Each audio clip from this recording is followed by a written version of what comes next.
What's going on, everyone? Welcome back to another episode of Primetime Sports Podcast, hosted by Joey Miller. So a couple of days ago, there was a big trade that went down in the NBA. Damian Lillard being sent from the Portland Trail Blazers to the Milwaukee Bucks. I'll give you a breakdown of that deal and give you guys my reaction and what I think the deal means for the rest of the NBA, especially the Eastern Conference. So to start off with who went where in this deal, Milwaukee gets Damian Lillard. The Phoenix Suns will get Jrue Nurkic, Grayson Allen, Nazir Little, and Keon Johnson. And then Portland will get Jrue Holiday, Deandre Ayton, Chumani Kamara, and a first-round pick in 2029 for the Milwaukee Bucks, with 2 first-round pick swaps from Milwaukee as well in 2028 and in 2030. So, good amount of draft capital there for Portland in this deal. They'll probably go out there and now ship out Jrue Holiday to somewhere else and probably get some draft picks back as well. I think they'll keep DeAndre Ayton, maybe keep him for their paint for the future, but I think Jrue Holiday will be shipped out pretty soon, and they'll probably try and go get draft picks back in return for him. So, now I'll give you guys my thoughts on the deal.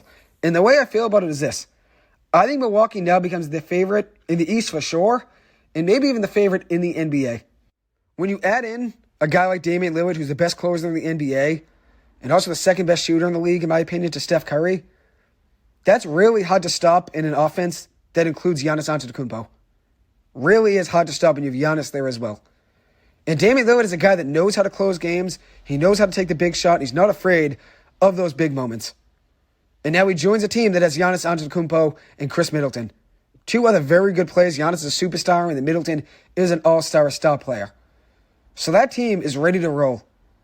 And I think if you look at it, I think it works out better for Damian Lillard being in Milwaukee than it would have in Miami. I think he's on a better team in Milwaukee than he would have been on Miami.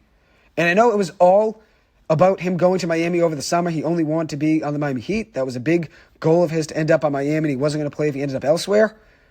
And according to reports, he was open to returning to Portland if forcing his way to Miami didn't work out. And I guess the GM of the Blazers, Joe Cronin, said to him, we're going to send you wherever we want, and there's no coming back. So at the end of the day, it wasn't really up to Lillard where he's going to go. And I think it works out for him, though. I think it does going to Milwaukee.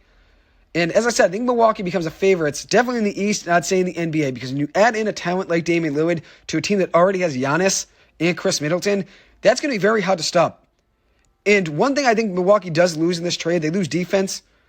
Considering Jrue Holiday is one of the best defenders in the NBA, you lose a guy that's very good, covering the best shooters in the NBA, and then you also lose a guy that's a very good shooter himself.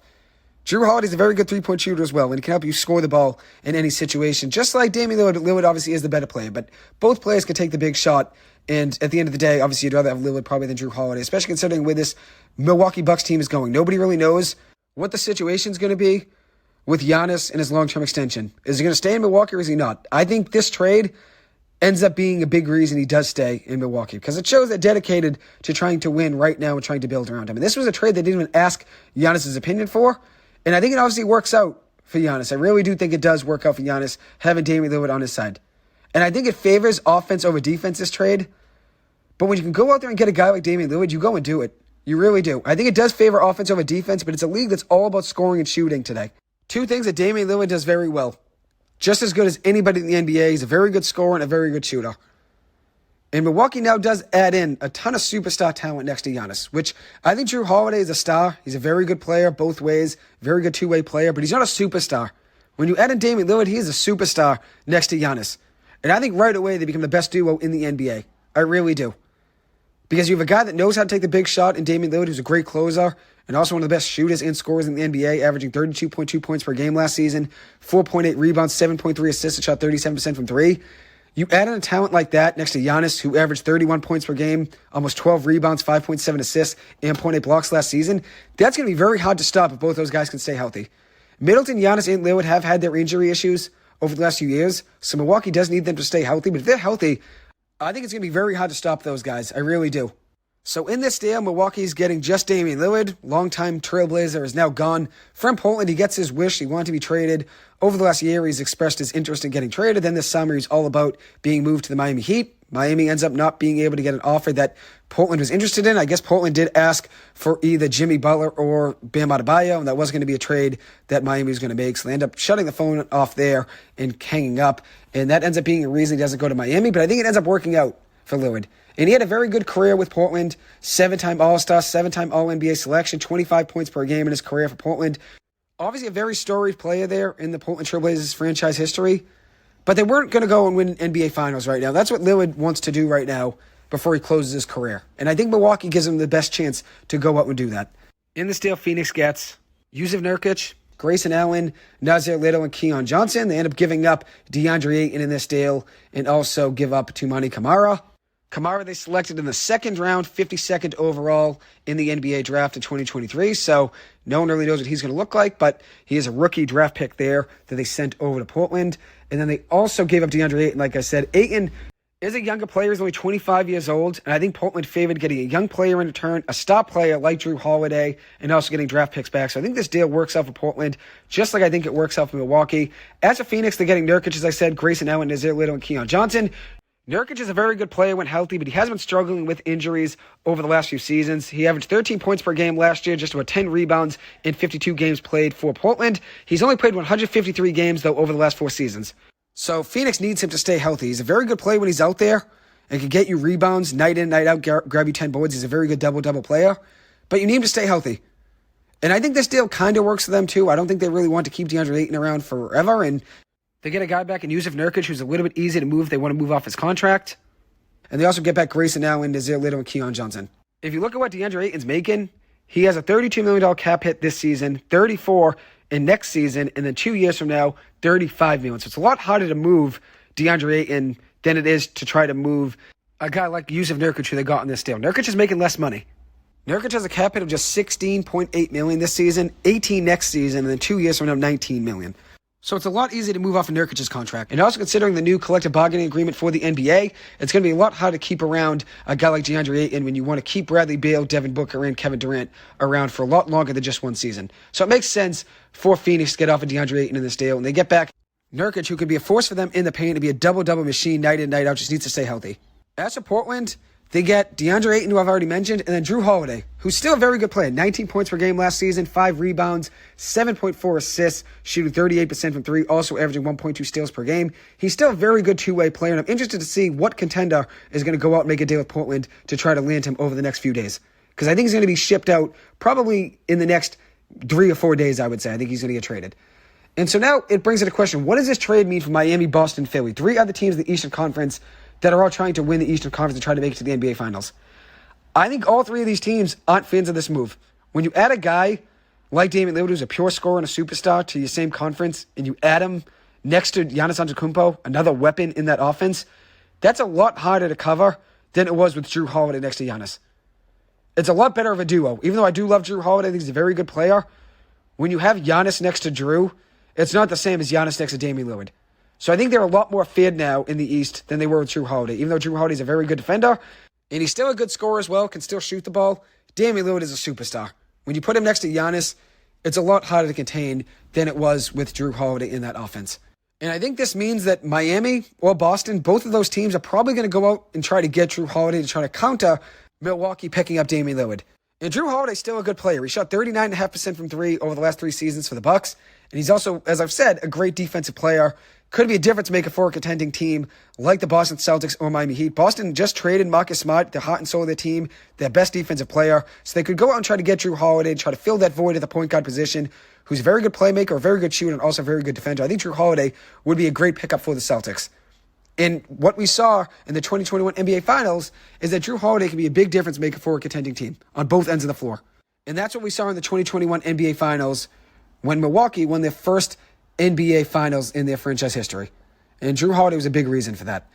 So now I'm going to switch over and talk about some NBA trade packages I've made over the last few days. One of them I made like a month ago that I meant to record about, but I'll give you that at the end. But I'll give you some new trade packages, including Jrue Holiday being shipped to a new team. I think the Boston Celtics are a great landing spot for Jrue Holiday. So in this deal, it's a deal between the Celtics and the Blazers. I have Jrue Holiday going to the Celtics, and I have the Blazers getting Robert Williams, Malcolm Brogdon, both those guys combined for $34 million, a future first-round pick, and then also a first-round pick swap in exchange for Jrue Holiday. I think the Celtics probably could maybe add in a second-round pick in this deal too. Who knows? I think Portland's going to be looking for a young player, an expiring contract to try to match the salaries, and a draft pick or 2 in exchange for Jrue Holiday. And then I think in this deal, if Portland gets Malcolm Brogdon, I think they're going to do the same thing and go out and try to flip Malcolm Brogdon in exchange for a young player, maybe a draft pick. I think that would be a great deal for the Celtics if this is the way things do work out. And Jrue Holiday's making $36 million. And he also has a player option after the season's over. So who knows if he's going to opt into that player option. So there is a little bit of a risk going out and getting Jrue Holiday. That's why I think Damian Lillard going to Milwaukee is a better return for Milwaukee than trying to keep Jrue Holiday, because I think Jrue Holiday could opt out of his deal. Who knows? He's 33 years old. They still think he has a few years left to play in the NBA. But if you look at it, he does have a player option after this year's over. Maybe he opts out. So there is some risk there. But I think Jrue Holiday would be a great fit in that Celtics system. He's a great point guard. He can be a playmaker for you, can shoot the ball very well, and is a very good defensive player, and also fill a void that the Celtics now have with Marcus Smart being gone. So I think that would be a very good trade for the Celtics. It's tough giving up Robert Williams, but you're going to have to give up a young player in this deal for Portland. You're going to. And maybe even have to add in a guy like Peyton Pritchard as well. Who knows what they're going to want in return, but I think Robert Williams would have to be involved in that deal. I really do. So the next trade package I put together was between the Clippers and the Blazers. And in this deal, the Clippers would be getting Jrue Holiday in exchange for Norman Powell, Marcus Morris, Amir Coffey, and at least one first-round pick, maybe two. I originally had a first-round pick and a pick swap, but I think in this deal, you probably have to send two first-round picks. I'm sure it'll be a heavy topic over the next few days of whether or not the Clippers should re-engage in trade talks and try to get James Harden or go for Jrue Holiday, which I think they're going to end up with one of these guys. I really do think there's a good chance the Clippers end up with either Jrue Holiday or James Harden. With that being said, I would love to see Jrue Holiday in a Clippers uniform, because not only would he help you defensively at the guard position, but he's also a good shooter. And that's something that Russell Westbrook thrives with. When he has guys around him that can shoot the three very well, I think it would help this Clippers offense if you added in Jrue Holiday. Not only would it help the defense as well, like I've mentioned. So then when I was thinking of this trade, I said, why not try to make a three-team trade between the Clippers, Sixers, and Blazers that involves Jrue Holiday and James Harden, since I think that's going to be a package that's going to be floating around a ton on the internet probably over the next few days. So I made my own package. I saw a couple online, but I made my own package between these three teams. And in this trade, I have the Sixers getting Norman Powell and Jrue Holiday. I have the Blazers getting Marcus Morris, Robert Covington, Furkan Korkmaz, a first-round pick from Philly, a first-round pick from the Clippers, Amir Coffey, and probably another pick in there as well, maybe a pick swap from Philadelphia in this deal, since I think they probably would have to add something else. As for the Clippers, did get James Harden and PJ Tucker, which I think the Blazers probably going to want one of the Clippers' young pieces in this deal, whether it's Terrence Mann, Bones Highland, Brandon Boston Jr., but I'm not really interested in giving up those three guys. I want those three guys to stay with the Clippers. And at the end of the day, I'd rather give up a guy like Jason Preston or Amir Coffey in this deal rather than giving up Bones Highland to Terrence Mann. I'd rather give up another first-round pick, if that's what it takes, than have to go out and give up Terrence Mann. At the end of the day, I'd rather have Terrence Mann in the Clippers than a first-round pick in 2028. Which I know this would mean the Clippers are going fully all in on this current team, win now mode, which they've been now since getting Paul George and Kawhi Leonard. This team has been expected to go out and be a contender and win an NBA Finals. But I think this year could be the end of Paul George and Kawhi Leonard together in LA. I really do think this could be it. So why not go out and just go all in on just this season? You could go out and get a guy like James Harden, who only has 1 year left on his deal. You can't give him an extension until the season is over. And then for Jrue Holiday, he has a year left on his deal that's guaranteed with a player option for next year, which if the Clippers go and trade for Jrue Holiday, they probably have to hope he's going to opt in to that second year of that deal, since they probably don't want to go out and give up all of that, knowing that he probably could leave just like James Harden could. But I think James Harden would be a good fit in this Clippers team, just like I think Jrue Holiday could. So now that brings into question, who would be the better fit? I think James Harden would be the better fit offensively, considering how good he is as a playmaker and how he can still score the ball, and he'd be the third option on the Clippers behind Paul George and Kawhi Leonard. Whether or not he wants to be the third option, though, that's something you have to worry about. But there were reports over the summer that James Harden met with Paul George and Kawhi Leonard, and they were all on the same page. So I think he probably knows what his role would be on this team. As for who's going to be a better fit defensively, it's Jrue Holiday. It's not even close. And I think Jrue Holiday might be a better fit in this team as a whole already, more than James Harden would be. Since I think Jrue Holiday can help you out offensively, and then obviously what he would add defensively next to Paul George and Kawhi Leonard, this team would have the best perimeter defense in the NBA, hands down right away. So I'm excited to see what the Clippers do. Are they going to go out and get Jrue Holiday or James Harden? I'm confident that they're going to get one of them. I really do think they're going to go out and get one of those guys. We'll see what it ends up being. But in this deal, I'm interested to see if this would be the way things work out, because I think the money would work out. The money works out perfectly between these three teams. But would the Blazers want more in return? That's a question. So now I'm going to move on and talk about another trade proposal I had. This one I made probably about a month and a half ago now, midway, probably point of August. I meant to put this out, but I never got to record, unfortunately. This deal is between the 76ers, Bulls, and Clippers. I saw a lot of buzz on Twitter of that the Clippers could potentially go out and get Zach LaVine at the time. This was like probably a month ago now. So I made a three-team trade between the Sixers, Clippers, and Bulls, with the Sixers getting Zach LaVine, the Clippers getting James Harden and PJ Tucker, and the Bulls getting Norman Powell, Marcus Morris, Nick Batum, and 2 unprotected first-round picks from the Clippers. And maybe it might take a pick swap in there too, maybe a second-round pick. I'm not really too sure. But I think 2 unprotected first-round picks with Marcus Morris, Norman Powell, and Nick Batum would be enough in this deal for the Clippers to go out and get James Harden and PJ Tucker, and would be enough for the Sixers to get Zach LaVine.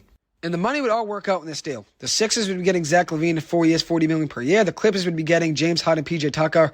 Harden has 1 year, $35.6 million left on his deal. Tucker's at 2 years, $11 million, so $46.7 million total there per year. And the Bulls would be getting Norman Powell at 3 years at $18 per year, with Marcus Morris at 1 year for $17 million, Nick Batum at 1 year for $11.7 million, and that would total up for $46.8 million there for the Bulls this season. So the money would all work out there.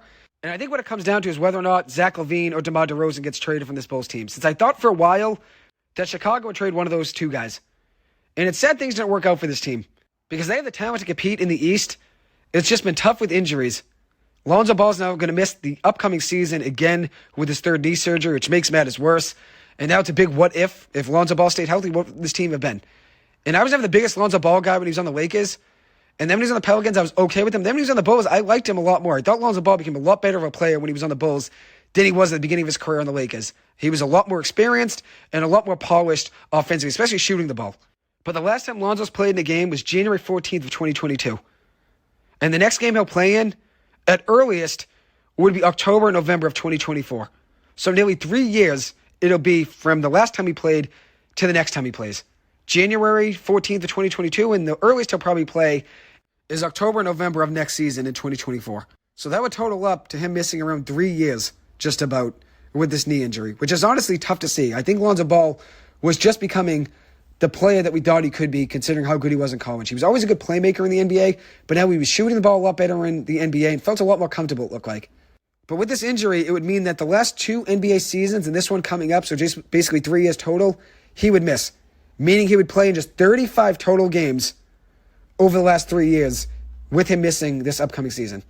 And I think he really started to figure things out, especially shooting the ball. 42% from 3 he shot, alongside 13 points per game, 5.1 assists per game, and 1.8 steals per game. And that was all in his last season with the Bulls. And that's a big what if. If Lonzo Ball stayed healthy, maybe this team would be different. And that's why I think Chicago is going to end up trading either DeMar DeRozan or Zach LaVine. Things didn't work out for them. They could go out and get pretty good value for either one of those guys on the trade market. So we'll see what happens there. Anyways, that will conclude this episode. Thank you guys so much for taking the time to listen to this. As always, I appreciate it and hope you guys have a good one. Thank you and take it easy.